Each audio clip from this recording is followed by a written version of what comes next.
মামা চা দাও তো। কি রে সুমাইয়া, এটা না তোর এক্স হাজবেন্ড? কি অবস্থা, রাস্তার পাশে সাইকেলে করে তো আবার চা বিক্রি করছে। আরে না মানে আসলে এটা বিষয়টা তা না, মানে বিষয়টা কি বলবো। বিষয়টা কি?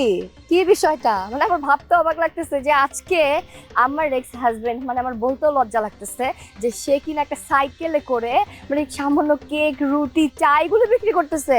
আরে বাবা, তোমার এত বাজে অবস্থা, দূর অবস্থা, তুমি একটা কাজ করতে পারতে। তুমি এই যে ধরো রাস্তায় গিয়ে এর থেকে ভালো হাতে একটা থালা নিয়ে বসে থাকতে, তোমাকে দেখেও মানুষ 500-1000 টাকা ভিক্ষা দিয়ে দিত। এখান থেকে ওইখানে বেশি ইনকাম, বুঝতে পারছো? চা দেই? হ্যাঁ, চা তো দিতেই হবে। এই চা বিক্রি করেই তো পেট চলতেছে, তাই না? আমার না ভাবতেও অবাক লাগতেছে দোস্ত, যে আমার এক্স হাজবেন্ড, আচ্ছা মানে এত জোরে বলতেছে আশেপাশের লোকজন শুনলে আবার আমারই মান সম্মান যাবে, যে আমার এক্স হাজবেন্ড একটা সাইকেলে করে রুটি, কেক, রং চা এগুলো বিক্রি করতেছে। এত বাজে দিন চলে আসছে তোর। আচ্ছা তুই না অনেক বড়লোক ছিলি, টাকা পয়সা ছিল, আমিও চলে গেছি, তোর কপাল থেকে সবকিছু চলে গেছে, তাই না? যাই হোক, দে চা দে। শোন, তুই এক কাজ করিস দোস্ত। তোর কথা শুনে কি নিজেদের টাইম নষ্ট করব নাকি? এই যে অফিসটা দেখতে পাচ্ছিস না, কত বড় গ্রুপ অফ কোম্পানি, এইখানে আমি আজকে নতুন জয়েন করেছি। আমার স্যালারি শুনলে তোর মাথা চক্কর দিবে, বুঝতে পারছিস? আর আমি ভালোই করেছি যে তোর মতো একটা ছেলেকে আমি ছেড়ে দিচ্ছি। তুই না অনেক ভালো ছিলি, বুঝছিস? তুই বেশি বউভক্ত। এত বউভক্ত ছেলেদের না আমার একদম পছন্দ না। যাই হোক, তুই এখানে দাঁড়িয়ে দাঁড়িয়ে চা বিক্রি করবি আর প্রতিদিন এসে এসে আমি খাবো আর ফিল নিব। তুমি কিন্তু অতিরিক্ত করতেছো সুমাইয়া, এটা ঠিক না।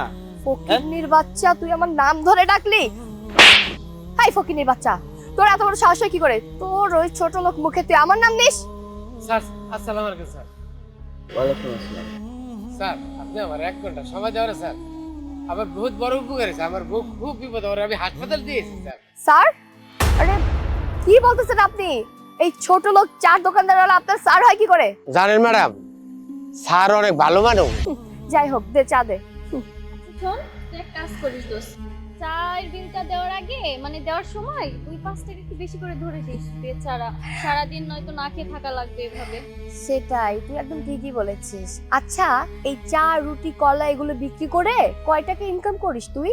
বেশি না, মনে হয় কত, 100-150 টাকা? আচ্ছা সমস্যা নাই, আমি যাওয়ার সময় তোকে এই চায়ের বিল 500 টাকা দিয়ে যাব। হ্যাঁ, সারাদিনের ইনকাম, মানে সারাদিনের ইনকাম বলতে কি তোর প্রায় 1 সপ্তাহের ইনকাম বলতে পারিস। আচ্ছা, তোকে দেখে না আমার খুব মায়া লাগতেছে যে তোর এত খারাপ অবস্থা, এত বাজে অবস্থা, তাও আবার আমারই অফিসের সামনে আমার এক্স হাজবেন্ড সাইকেলে করে চা বিক্রি করে। মানে এসব কিছু না আমার আরে কি শুনবো তোর কথা?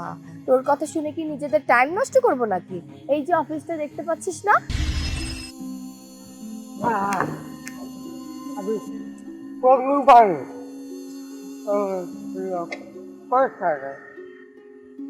কোথায় থাকেন আপনি?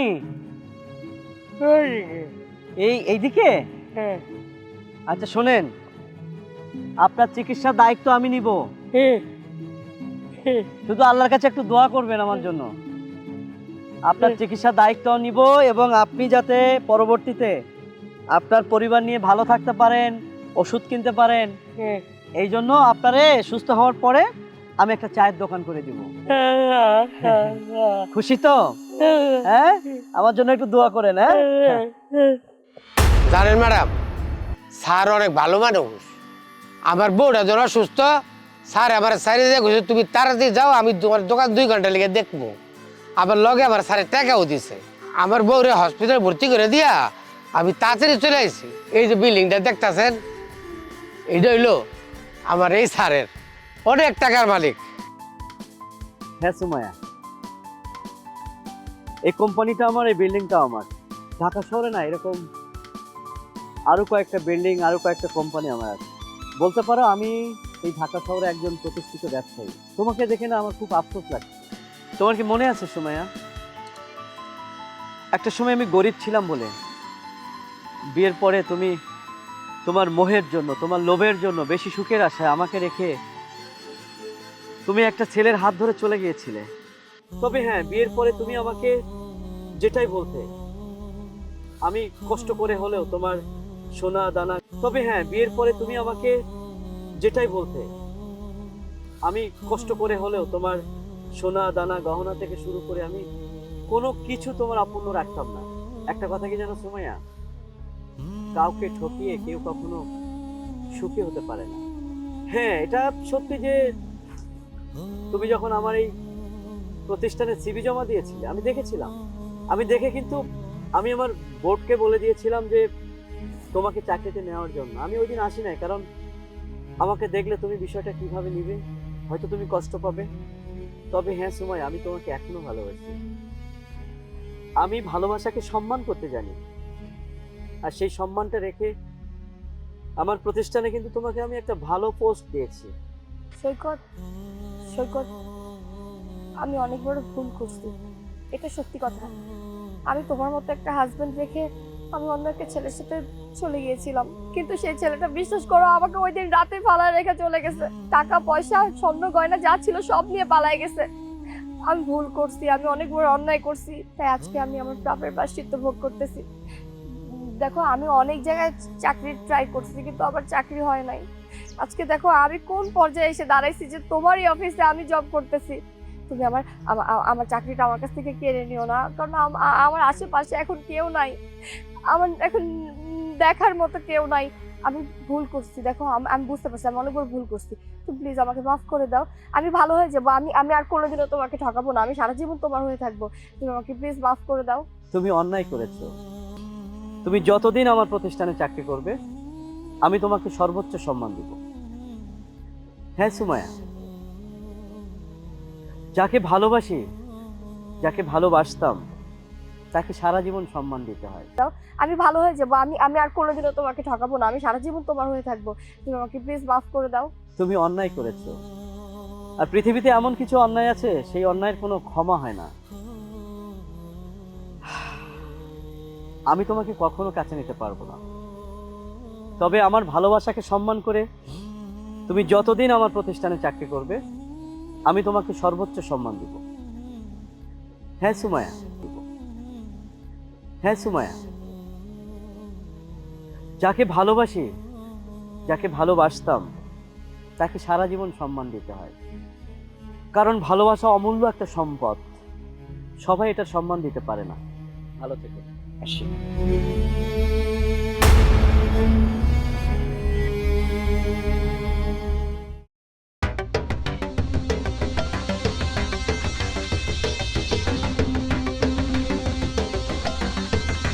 এই ফুলকপির দাম কত? আরে এই যে ভাই, আপনার দোকানে আসছি, ফুলকপি কত করে? কি আজব ব্যাপার।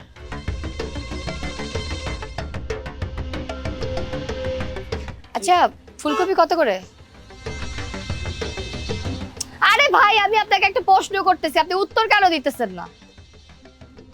আসসালামু আলাইকুম। আরে রাখেন আপনার সালাম। আপনার সমস্যা কি মিয়া?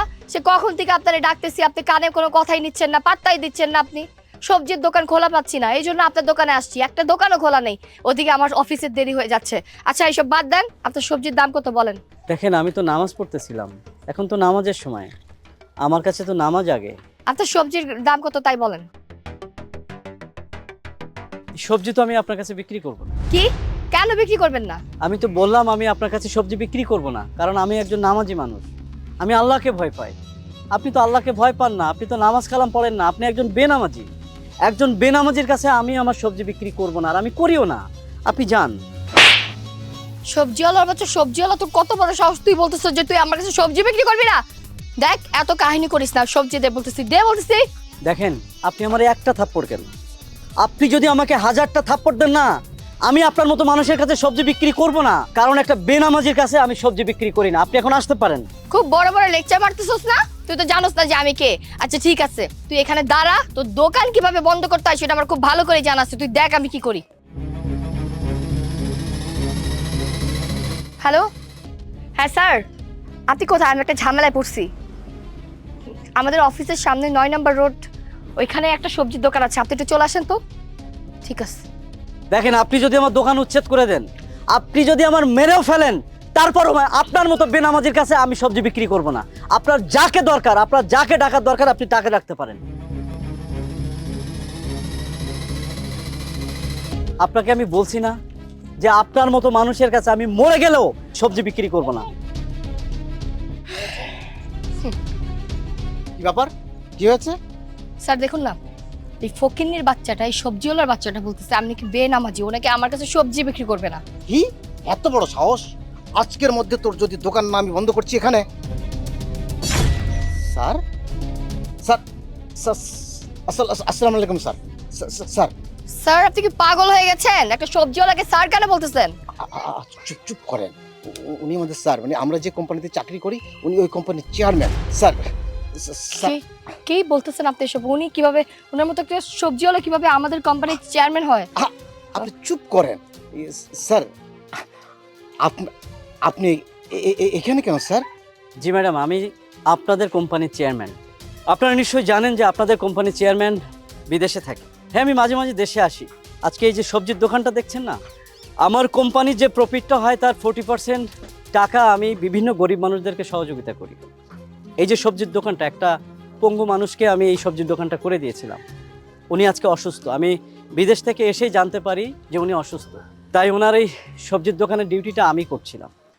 Sir I am so sorry sir, আসলে আমি বুঝতে পারিনি যে আপনি আমাদের অফিসের চেয়ারম্যান। তাছাড়া স্যার আমার একটু তাড়াহুড়া ছিল, অফিসের দেরি হয়ে যাচ্ছিল, এই জন্য আমি রুট ব্যবহার করে ফেলছি।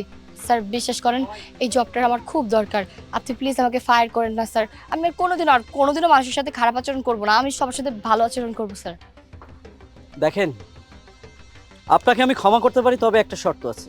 একটা কথা মনে রাখবেন, আপনি যদি 5 ওয়াক্ত নামাজ কালাম পড়েন, আপনি যদি প্রত্যেকটা মানুষের না একটা সম্মান আছে, এই সম্মানটা যদি আপনি করতে পারেন, আপনার ভিতরে যদি মনুষ্যত্ববোধ জাগ্রত হয়, তখন আমি ভেবে দেখবো এই চাকরিতে আপনাকে রাখা যায় কিনা। জি স্যার, আমি 5 ওয়াক্ত নামাজ পড়বো স্যার, ইনশাআল্লাহ স্যার, আমার ভুল হয়ে গেছে। জি আসুন। স্যার আসসালামু আলাইকুম স্যার। ওয়ালাইকুম আসসালাম। আসসালামু আলাইকুম। আসুন।